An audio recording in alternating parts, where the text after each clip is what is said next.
Chapter 39. It hurts when I wake up. It hurts when I go to bed.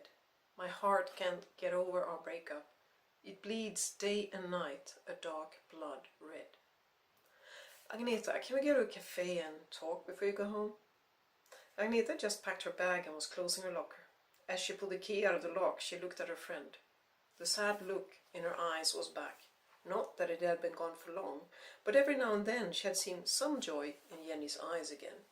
The glimpses of joy had come when she got together with Keivan. Sure. They walked through the snow to a cafe on Skånegatan. Agneta ordered a cup of coffee and a cinnamon bun. Jenny took a cup of tea. It was as if she had forgotten how to eat. I need to talk to you because I can't talk to Keivan about this. Agneta bit harder than necessary in her bun. It's been more than 3 months now. Since what? Jenny looked at Agneta with a look that showed how stupid she thought the question was. Since Peter disappeared, of course. Agneta mumbled something and nodded. At first I was in daze. I was so desperate I couldn't even think. Yeah, I remember. You refused to talk to me, to everyone actually. Jenny continued as if she hadn't heard Agneta's accusatory comment. Maybe she hadn't. It was awful, but somehow it was easier than it is now. Then it was so horrible, I didn't really get how horrible it was. Now everything should be fine. I should be over it by now, and it might seem as if I am. I mean, I go to school, I'm with the band and all that, and I am with Keivan and you the way I was before. Not like before, Jenny, definitely not like before. Jenny seemed to hear that comment and looked at Agneta for a while. Then she laughed. It was a kind of laugh she had started using after Peter disappeared. It was more a snort than a laugh. No, in the past, Keivan and I were friends, now we're together.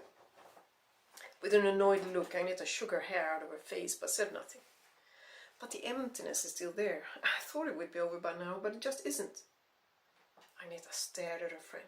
How could she say that, when she was together with someone as wonderful as Keivan? I mean, Keivan is so kind, Jenny continued. He always has been and always will be, and I care so much for him. He really tries. That's why I can't talk to him about this. I can't tell him I start crying as soon as Nothing Compares to You comes on the radio, or Cheers' latest, The Music's No Good Without You, or any love song actually. I can't listen to music at all. That's horrible for someone like me. You know me, I can't live without music, and now I can't listen to it. Nor can I tell him that I still think I see Peter.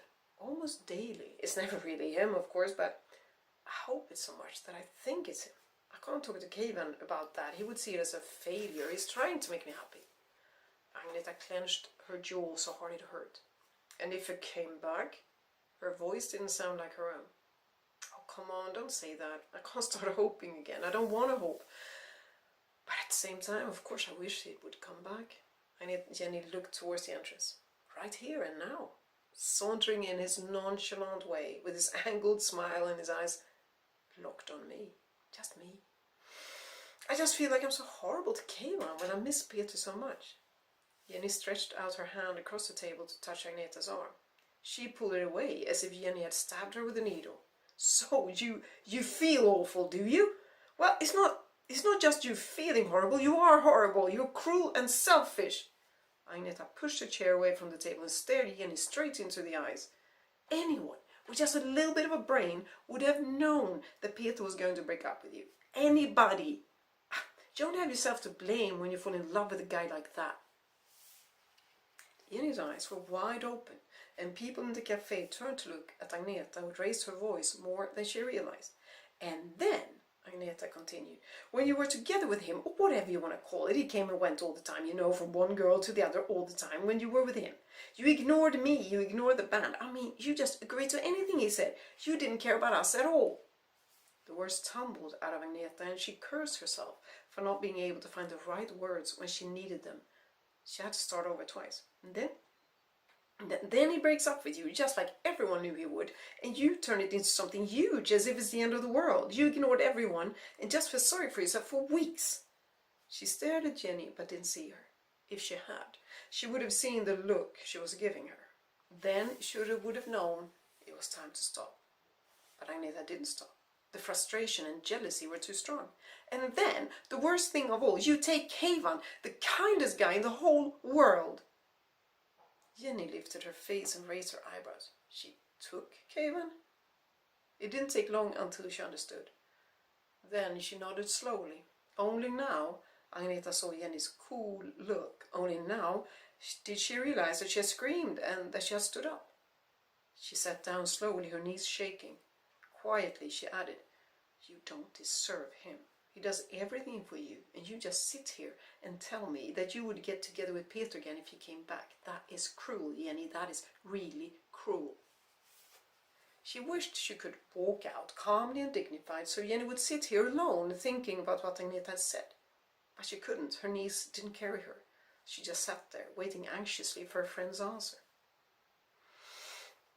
Jenny took her time. She finished the tea and put the cup down. She wiped her mouth with her napkin and took out her wallet. As she got up, she said with a voice that was as cool as her gaze, "I was stupid to fall in love with Peter, as you so sharply pointed out. It's just weird that comment comes from you, isn't it? You're stupid enough to fall in love with a guy who's in love with your best friend. That is more than stupid, because I can guarantee that Kevin will never, and I mean never, Agneta, leave me for you." Nonchalantly, she threw some money on the table to pay both her tea and Agneta's coffee and cinnamon bun, picked up her bag and walked out with controlled, dignified steps. The January air was cold. Jenny tied the scarf she had borrowed from Kevin tighter under her chin.